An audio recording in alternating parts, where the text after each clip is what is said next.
მთელი ღამე თვალი ვერ მოუხუჭე, მაგრამ ამჯერად არა იმ საშინელი ხმების გამო, რომელიც სადარბაზოდან ისმოდა, არამედ იმიტომ, რომ ძალიან დაკავებული ვიყავი. ვცდილობდი ყველაფრისგან, რაც მქონდა იარაღი გამეკეთებინა. ვიარაღდებოდი, როგორც უკვე ვახსენე, მშვილდისრით და ყველანაირი ბასრინივთით. სიმართლე გითხრათ, არასდროს მიფიქრია ამის გაკეთება, მაგრამ იძულებული ვარ, რადგან ეს ჩემი სახლია. ადრე თუ გვიან, ისინი, ვინც სადარბაზოში დაზრწიან და ჩემი კარის შემომტვრევას ცდილობენ, შემოიჭრებიან და მერე უკვე ვეღარსა წავალ. დიახ, რა თქმა უნდა, შემიძლია აქედან წასვლა, მაგრამ არავინ იცის, რით შეიძლება დასრულდეს ეს ყველაფერი. ახლა ამის გაკეთება არ ღირს, უმჯობესია გაქცევისთვის საფუძვლიანად მოვემზადო, რათა ყველაფერი გეგმის მიხედვით წავიდეს. ძალიან მინდოდა ნორმალურ ადამიანებთან შეხვედრა და ერთ ჭიქა-წყლის დალევა. საშინლად წყუროდა. სიმართლე გითხრათ, არ მჯეროდა, რომ ქალაქგარეთ ყველაფერი რიგზე იქნებოდა. ველოდებოდი, რომ საგანგებო მდგომარეობას გამოვაცხადებდნენ, ჯარს გამოვაგზავნიდნენ ან რაიმე მსგავს იზავდნენ, მაგრამ ორი კვირა გავიდა და არაფერი მომხდარა. ვერტფრენის კი არ გამოჩენილა. და დამიჯერეთ, ამ სიჩუმეში აუცილებლად გავიგებდი ვერტფრენის ხმას. სიმართლე გითხრათ, უკვე ვემზადებოდი ყველაზე ცუდი სცენარისთვის. ვიცოდი, რომ ქალაქინა წასვლა მომიწევდა, თორემ ადრე თუ გვიან მაინც მომაგნებდნენ. წყლის და საკვების გარეშე ძალაც დავკარგავდი და ვერ შევძლებდი მათთვის წინააღმდეგობის გაწევას. მით უმეტეს, რომ თითქმის ყველა მეორე ფაზაში იყო. ღმერთმა არქნაც კიდევ რამდენიმე ფაზა ჰქონდეთ. ვინც ის რას უნდა ველოდო?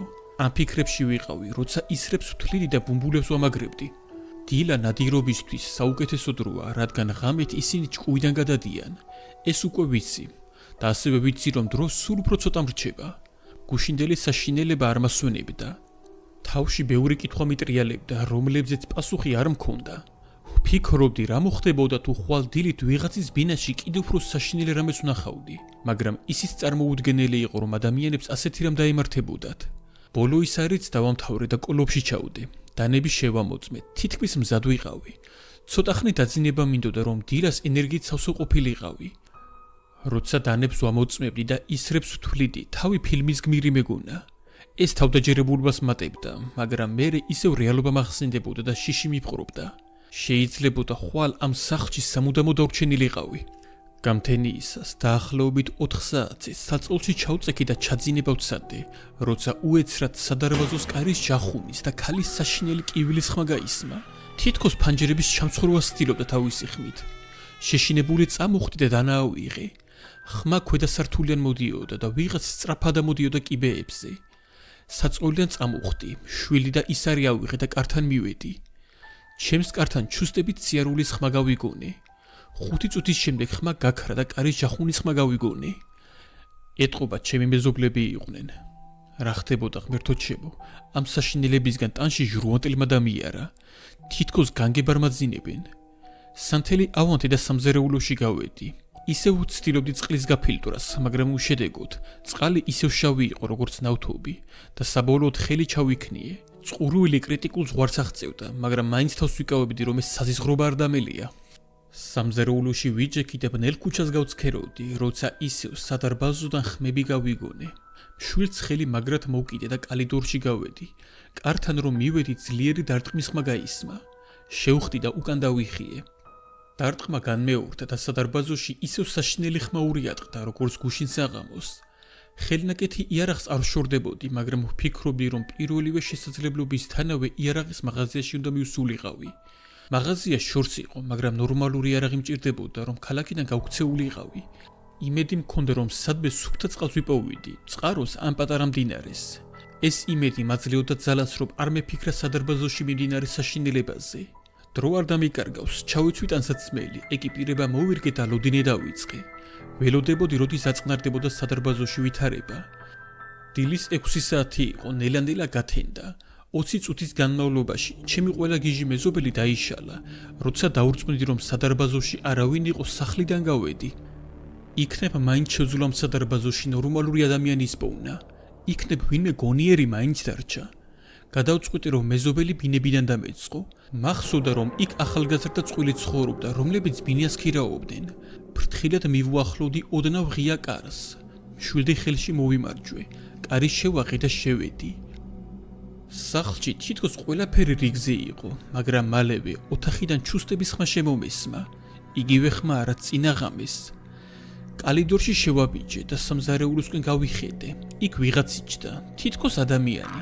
ის უბრალოდ იჯდა და საერთოდ არ ინძრეოდა. თითქოს სოცხალი არ იყო.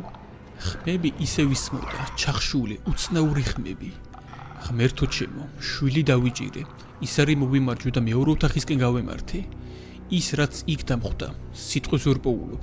ოთახის შუაგულში გოგონა იჯდა, მთელს ოთახში ქაოსის უფევდა. იატაკზე, ავეჯზე, თაროებზე, ყველაფერზე მიმოფანტული იყო ეს შავი ლაქები, მაგრამ ყველაზე მეტად მისი მდგომარეობა მოუგნებდა. თითქოს ერთმანეთში შეზრდილი ჰქონდა სახე და სხეული, ხოლო ყურებიდან რაღაც უცნაური სითხე გადმოსდიოდა. ის თითქოს გაუმძრევლად იჯდა, თუმცა არა, ძალიან ნელა, თითქმის შეუმჩნევლად მოძრაობდა.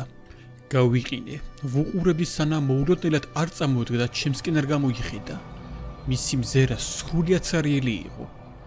ეს მზერა, როგორც კი თვალებში ჩავხედე, საშინელი ყვირილი დაიწყო. მაშინვე მივხვდი, რომ ეს ის ხმა იყო, რაც იმ ღამით სადარბაზოში გავიგონე. გაშმაგებული ჩემსკენ გამოიქცა. მადლობა ღმერთს, რომ შვილი მზად მქონდა. ის არის ვესროლი და ყვირილი მაშინვე შეწყვიტა. მისი სხეული იატაკზე დაეცა. ის ისევ კრთოდა, ხოლო ყურებიდან იგივე შავი სითხე გადმოსდიოდა. ისარმა თავი გახურიტა და თავის ქალაში გაიჭედა. ჩემი გონება ცეცხლში იწოდა, მაგრამ ისიც ვიცოდი, რომ ეს ყველაფერი ჯერ არ დამთავრებულა. ოთახის კუთხეში მეორე არსება იჯდა. დედა ის არის ხელი დავოვლე, მაგრამ უკვე გვიანი იყო. ეს საშინელება ჩემს პირდაპირ იდგა და კისერზე მწვდა. პირველად ვნახე ასეთი არსება ასე ახლოს. თითქოს მასზე საშინელ ექსპერიმენტებს ატარებდნენ. ძალიან ძლიერი იყო. მერე მან დაინახა თავისი საყვარელი ადამიანის გვამი. გაბრაზებულმა მისროლა მეორე ოთახში და გვამისკენ გაიქცა. მე სწრაფად წამოვხდი, მშვილდი ავიღე და ვესროლე, მაგრამ თავში არ მოხვდა. ის ყვიროდა და ჩემსკენ მორბოდა. ყოველი წამი ძვირფასი იყო, სწრაფად ავიღე ისარი და კიდევ ერთხელ ვესროლე. ამჯერად კისერში მოვარდყი. შავი სისხლი წამოუვიდა. მან კისერზე ხელი დაიდო და მუხლებზე დაეცა. მერე კი წარმოუდგენელი რამ მოხდა. ქალი, რომელიც როგორც ჩანს მოუკალი, დაიწყო მოძრაობა. ფეხზე წამოდგა, ძულებში მტვრევის ხმა ისმოდა და იკლაკნებოდა. კისრიდან ისარი ამოიძრო.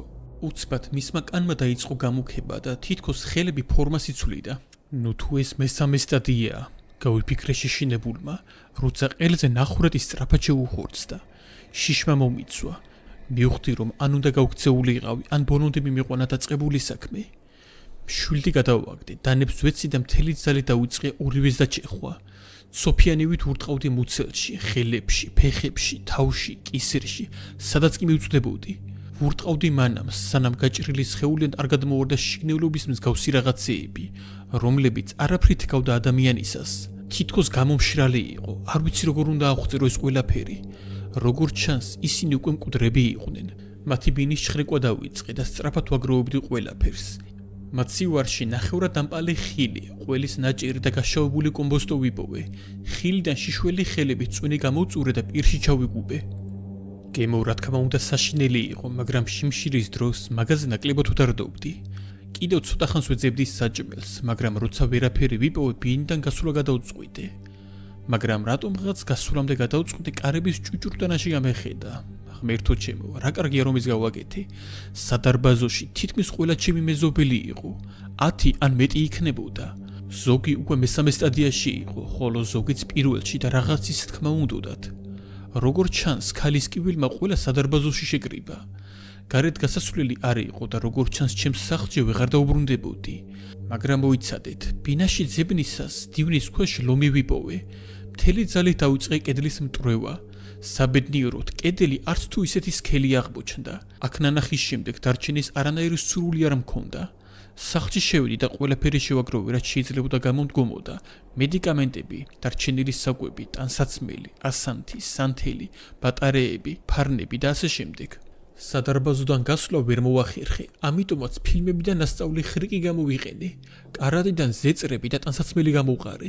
თოკი გავაკეთე და ჩემი აივნიდან გადავძვერი. საბედნიეროდ სახლთან ეს ჭუჭყიანები არ იყვნენ. გზად იარაღის მაღაზიაში შესვლას ვაპირებდი. ძალიან მინდოდა ნორმალური ადამიანი მეპოვნა. ორნი უფრო უსაფრთხოდ ვიქნებოდით. იქნებ ყველაფერი წინ იყო. ჯერ ხომ ჩემი უბნის იქით არ გავსურვარ. მოკლე გზებით წავედი. რამდენიმე ჩიხის გავლის შემდეგ უკვე მივედი იმ ადგილზე, სადაც ქალაქში ერთ-ერთი სანადირო მაღაზია იყო გახსნილი.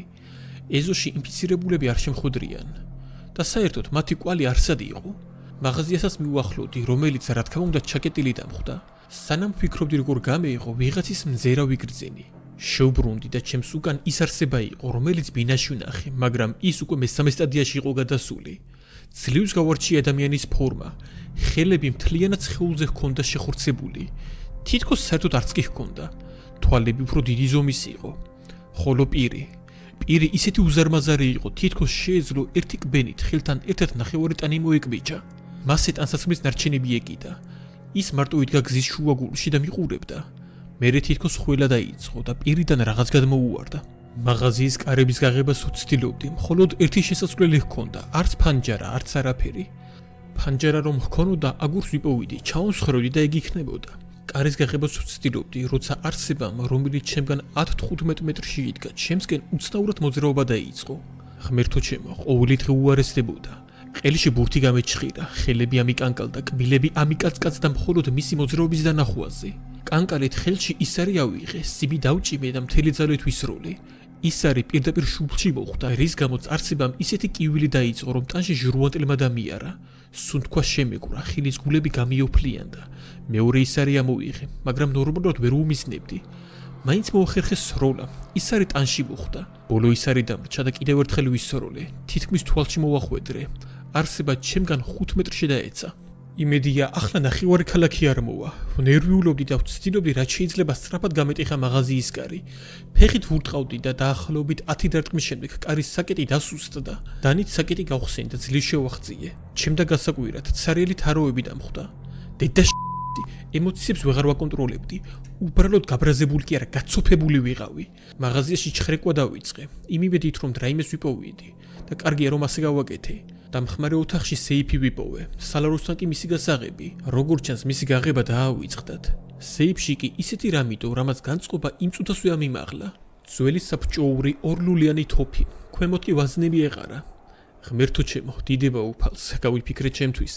გარდა იარაღისა, ტუალეტში უნიტაზის აუზში წყალი აღმოვაჩინე. სუფთა წყალი, უზომოდ გამიხარდა. როგორ არ დალიეს, გავიფიქრე გაუცებულმა. ყველა ჭურჭელი რაც თან მქონდა წყლით გავავსე. აუზი ბოლომდე სავსე არ იყო, მაგრამ ბოლო წვეთამდე კი ამოვწურე. თუმცა მოგვიანებით ქუჩიდან უცნაური ხმები გავიგე. თითქოს ზულების ткаცუნის ხმა იყო, ოღონდ ბევრი და განსხვავებული. იარაღში ორი ვაზნა ჩავდე და ლოდინი დავიწყე. ვფიქრობდი როგორ დამეტოვებინა ეს ადგილი უპრობლემოდ, რადგან ადრე თუ გვიან გაიგებდნენ რომ აქ ვიყავი და აუცილებლად მესტუმრებოდნენ. უკვე ბნელდებოდა. მე კი იარაღის მაღაზიის დამხმარე ოთახში ვიჯექი. მიუხედავად იმისა, რომ ხელში თოფი მეჭირა, მაინც მაკანკალებდა. იქ ყველა მესამე სტადიაში იყო. ხანდახან კარზეს მიკაკუნებდნენ. კარგია რომ ეს ძველი სეიფი მივადე. ვფიქრობდი და არ ვიცოდი რა მექნა. ახლა ხან შუმად წყალი დავლია, რომელიც უნიტაზის აუზიდან ავავსე. თავს ნორმალურად გრძნობდი, მაგრამ ხელები ისევ მიკანკალებდა. ციოდა, ქურთუკის ჩაცმაც კი მომიწია. იქ კი კარს უკან ძალიან ბევრნი იყვნენ და თითქოს გრძნობდნენ რომ მე მათნაირი არ ვიყავი. მთელი ამ ხნის განმავლობაში ვცდილობდი ხმა არ მომეღო, მაგრამ როგორც ჩანს, ისინი უკვე მიხვდნენ რომ შიგნით ვიყავი. ისინი ქუჩაში დადიოდნენ, აკაკუნებდნენ და ცდილობდნენ კარის გამომტვრევას. მე კი ვზივარ პატარა ოთახში, ხელში თოფი მიჭირავს და არ ვიცი რა უნდა ქნა შემდეგ.